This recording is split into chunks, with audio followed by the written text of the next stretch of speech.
মেয়ের বিয়েতে এরকম একটা কথা শুনতে হবে সেটা তো কখনোই আমি আশা করি। এমন কি হয়েছিল যে 6 মাসে অন্নপ্রাশনটা হলো না, এতদিন পরে অন্নপ্রাশনটা হলো? মামা কেন ভাত খাওয়ালো না, মাসি খাওয়াচ্ছে। বাপরে, আমাদের স্পেশাল গেস্ট সারপ্রাইজ দিয়েছে। ও আবার রক, কোনো কথা হবে না। দেন ফটোশুট করতে গিয়ে ক্যামেরাম্যানের সাথে খুব ঝগড়া হয়ে ডেকোরেশন থেকে শুরু করে রান্না বান্না সবটাই আমরা নিজে হাতে করেছিলাম। চলো শুরু করা যাক আজকের মতন আমার মেয়ের অন্নপ্রাশনের ব্লগটা।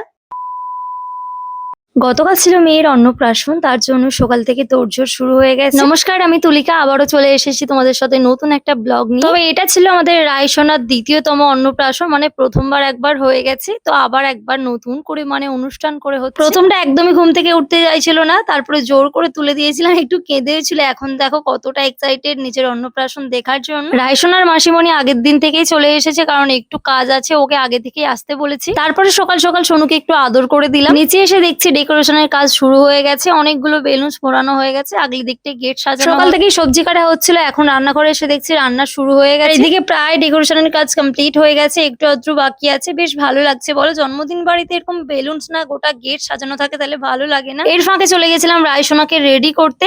মানু, তো এখন আমাদের আউটডোর শুট হবে মানার। তো তার জন্য এখানে শুধু দেখো কতগুলো জামা আমরা চুজ করেছি, অনেকগুলো জামা পরাবো। তো ফার্স্ট আমরা পরাবো এই সুন্দর একটা ওয়ান পিস, যেটা আমার তো ভীষণই পছন্দ। আর এটা পরাবো, তার সাথে হেয়ার ব্যান্ডটা একটু দেখিয়ে দে। হেয়ার ব্যান্ডটা খুঁজে পাওয়া যাচ্ছে না হেয়ার ব্যান্ড। এত কিছুর মধ্যে হেয়ার ব্যান্ডটাই খুঁজে পাওয়া যাচ্ছে না।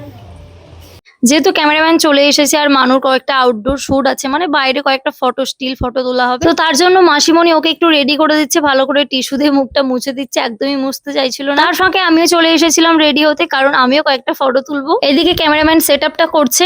এত গরম চারিদিকে, তার মধ্যে এখন আমরা বেরিয়েছি একটু ফটো তুলবো বলে। আর এই যে আমাদের পিছনের ব্যাকগ্রাউন্ডটা, তো গেটটা এইভাবে সাজানো হয়েছে। তো এখন যাচ্ছি আমরা ফটো তুলতে, চলো। বাইরেটা যেহেতু ভীষণই গরম, তাই মানুকে আনলাম না, ওকে সামনাসামনি কয়েকটা তুলে নেবো। তো আমরা একটু রোদের দিকে এসেছিলাম, কারণ ভালো ফটো আসবে বলে। ফার্স্টেই ওর মাসিমণি ফটো তুলেছিল, বেশ ভালো লাগছে ফটোগুলো। তবে আজকের আমার এই শাড়ির কালারটা আমার ভীষণই পছন্দ হয়েছে, মানে এক কথায় বলতে গেলে আমি আর প্রেমে পড়ে গেছি। বাড়িতে যেহেতু অতিথি আসতে শুরু করে দিয়েছে, তার জন্য আমরা কয়েকটা ফটো তুলে পালিয়ে এসেছি। ফার্স্টেই ছিল আম পান্নার শরবত, তার সাথে ছিল চিকেন পকোড়া। বাপরে, আমাদের স্পেশাল গেস্ট সারপ্রাইজ দিয়েছে। ও আবার রক, কোনো কথা হবে না। চলো চলো।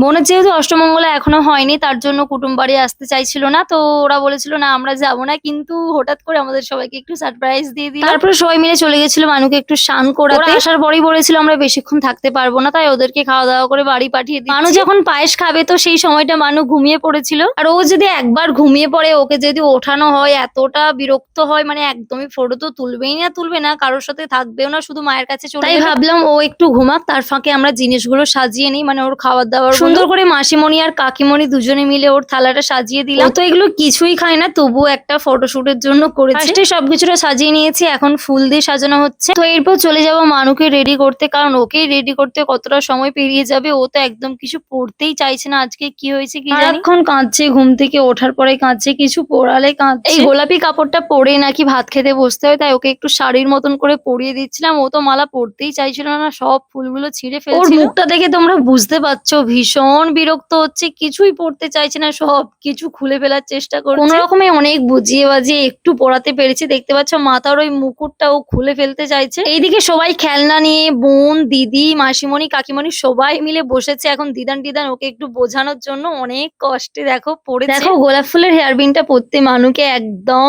পরি লাগছে, পুরো একটা পিঙ্কি পিঙ্কি পরি লাগছে। আমাদের রায় এতটাই ভালো যে ওকে কাউকে খাইয়ে দিতে হয়নি, ও নিজেই দেখো আলু ভাজা খাচ্ছে। এর আগে একটাও স্টিল ফটো ভালো করে তোলা হয়নি, তো অনেক কষ্টে খেতে বসেছে। এখনই কয়েকটা স্টিল ফটো তুলছে। এখন ওর মাসিমণি ওকে মাছের মাথা খাইয়ে দিচ্ছে। ও যেহেতু এতক্ষণ ঘুমোচ্ছিল, তাই ঘুম থেকে উঠে ভীষণ খিদে পেয়ে গেছিল, তাই মাসিমণি যাই দিচ্ছে তাই খেয়ে নিচ্ছে। এর ফাঁকে কয়েকটা সুন্দর ওর ফটো তুলে নিয়েছি, ভীষণ মিষ্টি লাগছে। আমার তো একদম চোখ সরাতে ইচ্ছে করছিল না। এরকম ছোট্ট একটা মিষ্টি পুতুল যদি তোমার সামনে বসে থাকে, কার না চটকাতে ইচ্ছা হবে বলো তো? চলো ব্লগটা এখানে শেষ করছি, ভালো লাগলে অবশ্যই একটা লাইক করে যেও। আজকের মতন সবাইকে টাটা।